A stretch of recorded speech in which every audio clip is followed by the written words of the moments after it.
and welcome to The Entrepreneur. I'm your host, Faith Katai. The Entrepreneur is a program that features individual entrepreneurs and how they have thrived in their businesses. This is also a program designed to inspire you to take bold steps into the world of entrepreneurship. And so today on the program, we are looking at how to grow your business as an entrepreneur. And my guest is Chief Executive Officer, Jelumu Zambia, Mr. Jimmy Muchindu. Mr. Muchindu, welcome to The Entrepreneur. Thank you so very much, Madam Faith. Thanks for having me. Okay, so the viewers would like to know you. Who is Jimmy Muchindu? Okay, Jimmy Muchindu is a guy that is coming from a very humble background. Okay, I'm actually the seventh born out of the family of 8. Of course, my father, Mr. Nelson Muchindu, and my mother, Olia Chongo. These were my parents. And from there, I went to Mambirima Primary School. From Mambirima Primary School, I proceeded to Kamwala High School, you know, and after my grade 12, things were hard. And that's the reason why I'm saying I'm coming from a humble background, because after grade 12, I remember myself actually starting work somewhere as a company constable, which means a security guard, you know. That's where I'm coming from, Madam Faith. So I used to be this security guard who worked for 2 years. And from there, by God's grace, here we are. I'm now the CEO of Jelumu Zambia. So this is a story of from grass to grace. Wow, from a security guard to now CEO. To CEO, yes. Okay, so tell us about your business. What does it involve? All right.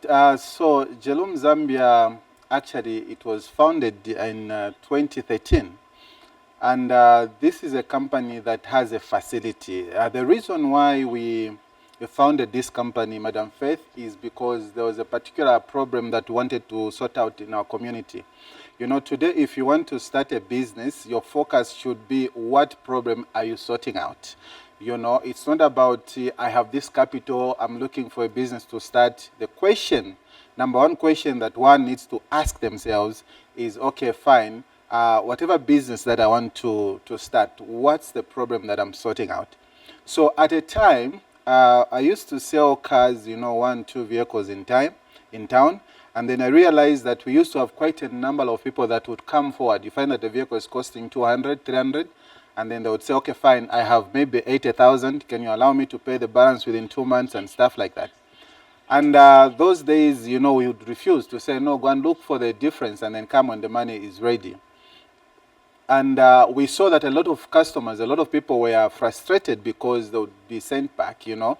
And for me, that was the problem that was identified. So I said, no, I need to sort out this issue.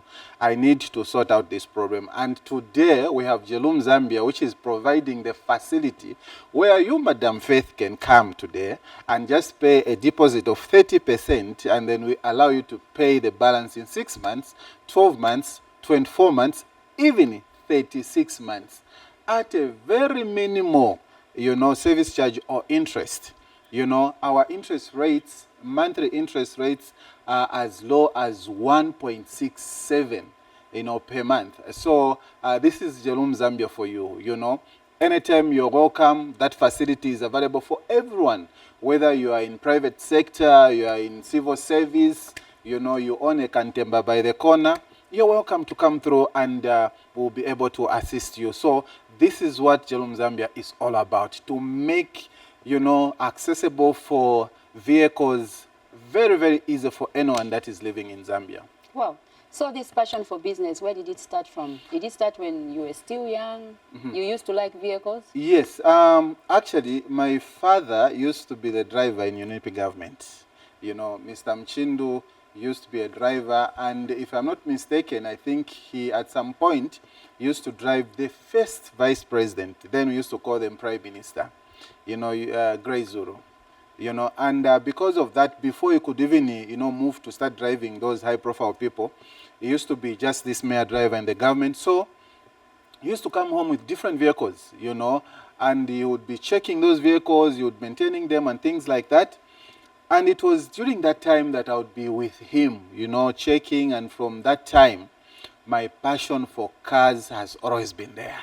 You know, and when I wanted to do business and when I identified this problem, and I was like, no, wow, this is it. You know, it involves vehicles, and I love cars, so why not? And here we are today. Great, great. So when we talk of starting a business, does one need a lot of money or a huge capital to set up a business? Thank you so very much, Madam Faith. That's a very, very good question. And I've received that question from different people. What I would say is that you don't need a lot of money to start a business, Madam Faith, but you need a brilliant idea. What you need is an idea that is going to work. What you need is for you to identify the problem that you're going to sort out. Okay, you don't need, I always share my story on how I raised money at some point to start the car business. You know, there was a time when I went broke, Madam Faith, and I had no one to help me. I had nothing to my name, you know. And what I started doing, I would just go in town and just buy newspapers. You know, those days we used to have even the Post newspaper, you know, the Times, of course, and Daily Mail. I would buy those newspapers. I would read about people that are selling cars, you know, from the newspaper. And I would also read about people that are looking for those cars. And I would call people that are looking for those cars and say, no, there is this car, are you interested? Yes, I'm interested. I call the owner. I have a buyer for this car. How much is your last price? And then I would get my markup, you know, as an agent. And that's how I raise my capital, you know. So here's somebody that never had nothing as far as capital is concerned. And today we have a lot of people that are giving excuses to start business, to say, no, my capital is not enough. You need to start with whatever it is that you have. The Bible talks of humble beginnings. Start small, and as you start small, you are going to grow, and eventually you will have what it is that you need for you to, you know, to carry on with your business. Okay, so looking at the business that you are engaged in of ordering or importing pre-owned vehicles, I think you really have to gain trust with your customers. So what is the effective way of an entrepreneur gaining trust with their customers? Okay, so the number one thing that I always talk about, I always even share with management and everyone at Jelum Zambia, I always tell them that business integrity is something that you really need to guard jealously, you know. You need to make sure that you are somebody that is going to exhibit a business integrity at the highest level. People should trust you with their money. You know, I'm excited that, yes, as Jelum Zambia, just like any other company, you know, you may have challenges here and there, but we will never going to have a challenge where, you know, somebody pays something towards a vehicle and then their money disappears or it is diverted into something else, you know. Why? Because we are people that believe that business integrity is number one thing. And also, you know, when you advertise your business, you should make sure that the message that you are sending out there and what the customers are experiencing is the same. You know, try by all means to make sure that, you know, these two match. You know, when I advertise something, Madam Faith, and when you come, you should find exactly what I'm advertising. You know, this is going to, you know, make your customers have confidence in you because you and your adverts are speaking one language. Awesome. Share with us some of the business tips that entrepreneurs should learn about, some of the marketing strategies that have worked for you in your business. Marketing strategy that has worked for me.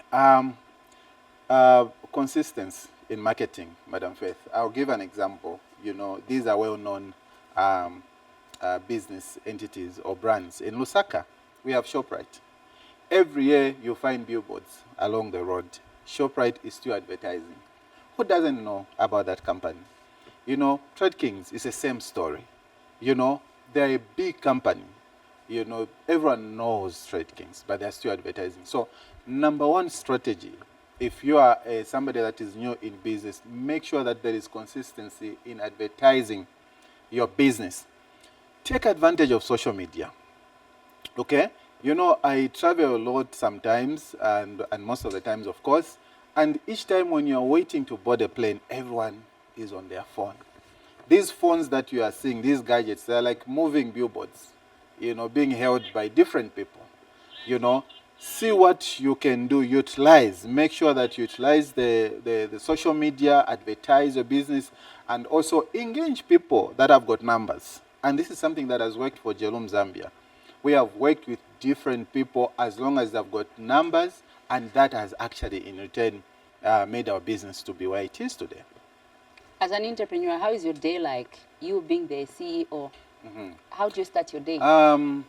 I start my day as early as 5 in the morning, and sometimes I try to do some just light exercises in the morning, but sometimes I fail, as usual. But in the evening, it's a must. I have to exercise. And of course, a little prayer. It's very much important to start with God, making sure that you commit that day in the hands of God, because it's Him that is supposed to guide us, and just to declare things to work in your favor. I'm a Christian, and I'm proud of being a Christian because I've seen what God, can do in one's life, and He has done it in my life. So from prayer, of course, I rush to the office, and my target is to be there at 7 hours because we start our devotion at 7:30.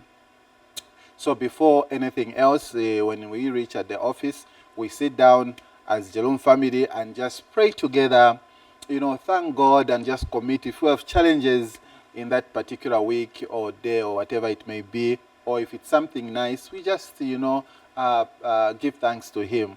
And from there, I go in my office. It's 8 hours, waiting for people like you to come and buy cars and have meetings here and there. And of course, I knock off at 17 hours. When I knock off, I used to go to the gym, but right now, I decided at least to be doing something from home. So I would go straight home on the working day, and I do my exercises. And thereafter, just spend time with my family and catch up with my kids, and the day ends like that. We now go on a short break. Stay tuned.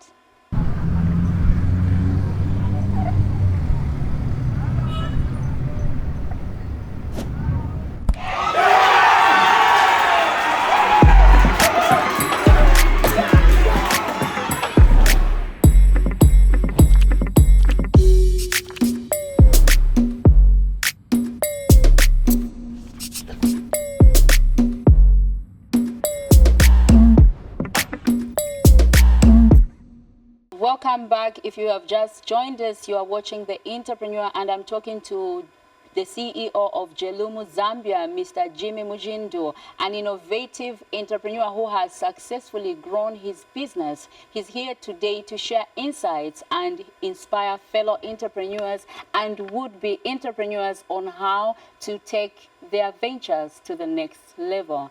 Mr. Jimmy, how do you stay disciplined with money and ensure financial stability while you are growing your business? Okay, that's a very, very good question. One of the things that I actually do, or my understanding is that business and the person running a business, they're two different entities. I treat Jelum Zambia as a different person with different feelings, desires, decisions, principles, and everything else. I don't mix business decisions with my personal emotions. Okay, so I treat business as business, and if I want something from business, I'm on a salary. If I'm going to get whatever it is that I'm going to get today, that will be advanced towards my salary. So I've separated myself. I think that's something that has really helped me. I've separated myself from the business. I run my business independently, and also I treat myself differently as Jimmy. I don't mix the two. I think that is something that has really helped me, and this is something that I would actually even encourage people that are into business to say, don't mix the two.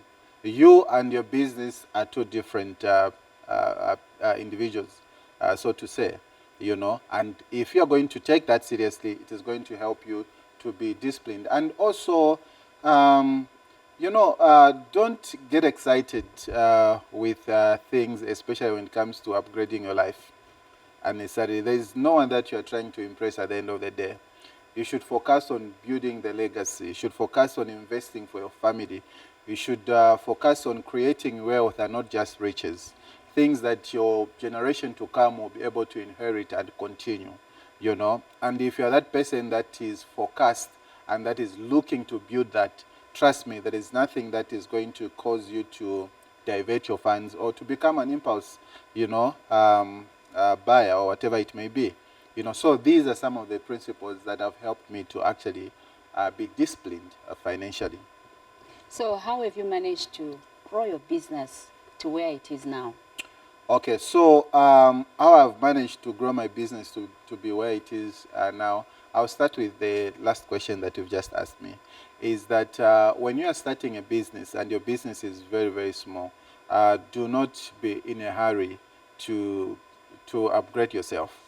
What I've seen is that I've seen quite a lot of Zambians where they win a tender, and tomorrow you see they have new 2 vehicles, brand new Mercedes-Benz, G-Wagon, and when you tell them, now in a tender, you know, and they are not even on site, and they have already used their first, you know, down payment, you know. I think that shouldn't be the case. You know, a right time will come when you can get those things, you know, and you're not going to be able to suffocate your business because you'll have built your business, you know, to some extent. So do not be in a hurry to upgrade. Take your time, you know, and just like I said also, the same thing. Don't be somebody that wants to impress people. You will never do anything to impress people out there, you know. So this is something that really is going to help you to grow your business, you know, and do what you're supposed to do, advertise your business, and listen to customers when they complain, and do something, because trust me, if there is an employer that is very, very powerful in this world, is your customer, because your customer can even fire the CEO, you know, and everyone else in that company, because these are people that bring money to the company, and if they stop bringing money, everyone will be broke, including the chief executive officer, you know. So listen to your customers, pay attention, and make sure that you improve on their reviews, and that is going to help you grow your business. Very important. You've mentioned something that is very cardinal. Yes. Listen to your customer. How important is customer identification? Like, how important is an entrepreneur in identifying customer needs? Okay, that is very important, because if you can't identify the customer needs, then you won't be supplying the correct products or services. Okay, you ought to identify, to say, in marketing we say pain points. What are the pain points in this community? What is it that somebody is very frustrated and they are ready to have someone do whatever it may be so that they can even pay that person, you know? So that is actually where business ideas is supposed to start from, by you trying by all means to make sure that you sort out, you know, all those challenges that your customers, the needs, you know, and because, you know, in business and marketing, Madam Faith, you need to identify your target audience. Okay, who are the people that I'm targeting in this community? Okay, what is it that I'll be doing that will bring, you know, value to their lives, that will add value to their lives? You know, what problems am I helping to sort out in their daily, you know, lives and things like that? I'll give an example. You find that you may be somebody that probably is very hardworking and you work late. And as you are working late, probably you may need to choose something. You get the point. And you have a challenge to leave your office to go and buy something at Manda Hill. But you need somebody to deliver that food for you. And somebody sat down and said, okay, fine, Madam Faith has got this problem. Let me give her what we call Yango Daddy. And here they are. They identified the problem, and now they're sorting that problem to meet your needs, and you are paying them for that. So that is very much important in business, to always identify the customer's needs so that you can do the correct thing in trying to help them, and in return they're going to pay you for that. Great. There's an entrepreneur watching this program right now, and they're interested. They would like to also venture into this kind of a business that you are doing, which is very competitive. What advice would you give them? What I would give them is that, first of all, you need to be very determined in whatever it is that you want to do. Don't just start a business because Mr. Muchindu is making money or somebody else is making money. Start a business because you have a passion, to do whatever it is that you want to do. Because, trust me, Jelum Zambia was not making money the first 3 years, 4 years. But what kept us going was the passion that we had and that we still have for the business. So the number one thing that you need to make sure that you identify that you have is the passion for the business that you want to start. Don't start because everyone is doing it. Find something that you have passion in. And also, once you start, make sure that you are a focused person. There are a lot of things. You're going to make a lot of money. And as you make money, you attract different people. They will come towards you. But you need to be disciplined. You need to be determined. You need to know exactly what you are doing, okay, so that that business continue to grow. Okay, so my encouragement is get into something that you are passionate about. Remember to be focused, be determined, and not even the sky is the limit. Wonderful. As we come Awesome. to the end of the program, Mr. Muchindu, as an entrepreneur, what lessons can you draw from your entrepreneurial journey that others can learn? Okay. Some of the lessons that I can draw from my journey is that for you to make it in business, you actually need to employ right people. Okay? Somebody asked me a question to say, what has been the most challenging thing that you have encountered in your business or in your journey? I always mention this, employing the right people or human resource management. Madam Faith, if a company has got right people, it is going to thrive. Zanis is now doing wonders because of right people like yourselves. So these are some of the things that I've learned so far. And also make sure that whatever it is that you are doing, things are clean. Okay? Make sure that things are clean. Make sure that you are compliant. There are a lot of entities that you are supposed to, if you have workers, you're supposed to make sure you're submitting their NAPSA, you're doing. These are things that we've learned. And where you're not doing well, one day these people will knock on your door, and it won't be a good thing. So I've learned that you need to make sure that you're compliant. You need to make sure, that you have right people around you if you want your business to grow and thrive and to continue making headlines in the city. Wonderful. Mr. Muchindu, thank you so much for making an appearance on The Entrepreneur. We really appreciate. Thank you so very much. Once again, I'm so excited for having me today. Viewers, we have heard from Mr. Jimmy Muchindu of Jelumu, Zambia, that entrepreneurship is not about capital, but about discipline, trust, and understanding your customers' needs. His journey shows that with the resilient, smart financial management and effective marketing strategies, it is possible to grow and thrive even in a competitive industry. The key takeaways for aspiring entrepreneurs is clear. Start with what you have, stay disciplined, listen to your customers, and never stop learning. Thank you for hanging out with us on The Entrepreneur. This has been Faith Katai. See you next time. Bye-bye.